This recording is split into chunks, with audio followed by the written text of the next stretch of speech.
bout with doubt. Coming out of John, the Gospel of John, chapter 20, a resurrection narrative.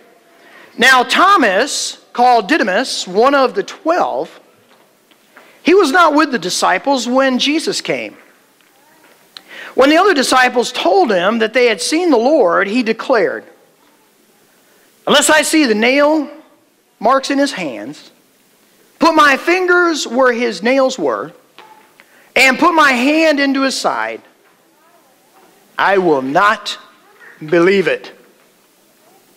A week later, his disciples were in the house again, and Thomas was with them. Though the doors were locked, Jesus came and he stood among them. And he said, "Peace be with you." Then he said to Thomas, "Put your finger here. See my hands? Reach out your hand and put it into my side. Stop doubting and believe." Thomas said to him, "My Lord and my God." Then Jesus told him, "Because you have seen, you have believed. Blessed are those who have not seen and yet have believed." Now, I'm telling you what, you guys know what my name is, Thomas Hawkins. And I got to tell you, for years and years and years, even up to this point, I just feel like Thomas gets a bum rap. What do we all know Thomas as? The Doubting Thomas. I mean, between that and Peeping Tom, I mean, you got no chance his name Tom. You just got this stereotype. You're either doubting or you're doing something terrible, you know? And the thing is, Thomas is getting a bum rap here.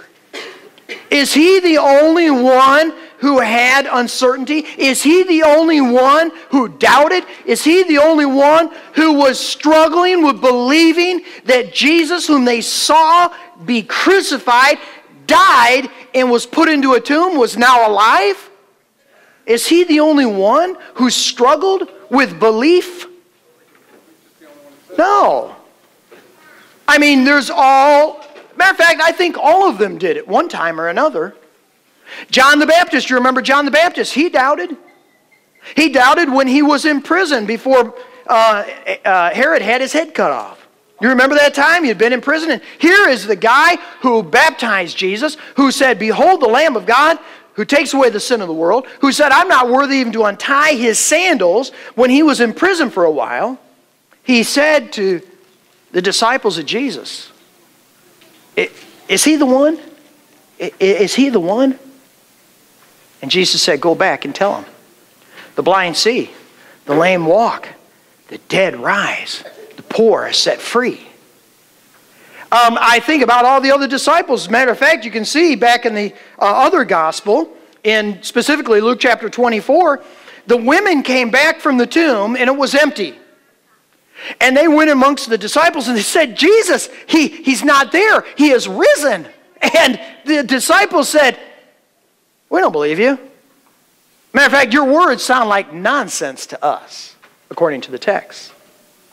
So why does poor old Thomas get labeled with a Doubting Thomas? The fact of the matter is, everyone struggles with doubt, with uncertainty, with believing certain things from time to time.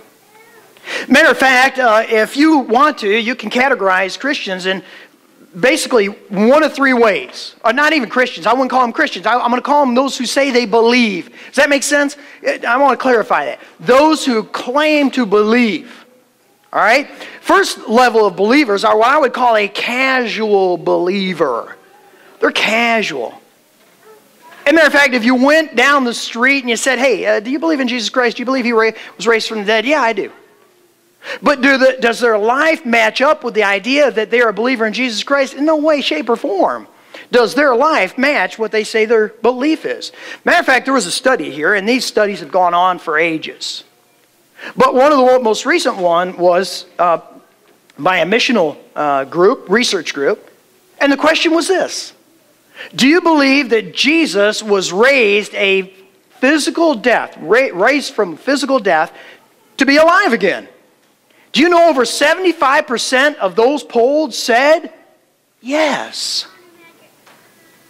Yes. Even in the United States with our postmodernism and post-Christian culture that we live in, you still get people, a great percentage, who say, yeah, I believe in Jesus. I believe He raised from the dead.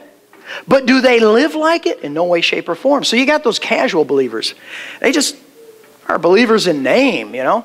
Then you have what I call the convenient believers. I see these in over, 24 years of full-time ministry. I have seen these convenient believers come and go. Come and go. You know what a convenient believer is? It's like the spare tire believer. The spare tire believer is, you don't care about what's in the trunk until you get a flat tire. Then you pull that tire out and you believe in it and you put it on. And it's the same thing with some folks who I call spare tire believers or convenient believers, that in a time of crisis they say, oh, okay, yeah, he rose from the dead. Got troubles at work, got troubles with your family, got troubles with your marriage, got troubles with your physical health and things. They become convenient. But then when that trouble and that hard time goes away, then their faith kind of becomes inconvenient. Okay? And then we have what I would label as a committed faith.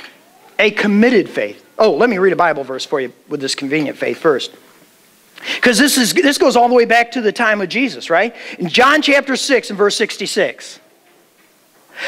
Jesus was out performing miracles. You know that. And one of the things He did was He made bread for people. He gave them food. And pretty soon, folks began to develop this convenient faith. That they started coming out to Jesus so they could see the show or get something to eat. And Jesus made this bold statement. He said, unless you eat my flesh and you drink my blood, you'll have no part of me. Oh man, people hearing that for the first time, they're saying, you got to be kidding. Is this guy promoting cannibalism? We don't understand Him. Of course, we do. We just ate His flesh. We just drank His blood as we shared together in the celebration of communion. But they didn't want to hear that. And so a lot of people began to leave. And look what Jesus said there in John chapter 6, verse 66. From this time, many of His disciples turned back and no longer followed Him because it was no longer convenient. There was no show. There was no bread. And our convenient faith has now become inconvenient. And that leads us to our third kind of believer, and that's the committed faith. Those are the ones who will follow Jesus no matter what the cost. No matter what the cost. Even my very life. Jesus said this to His followers. He said, if anyone would come after me, he must deny himself, take up his cross, and follow me.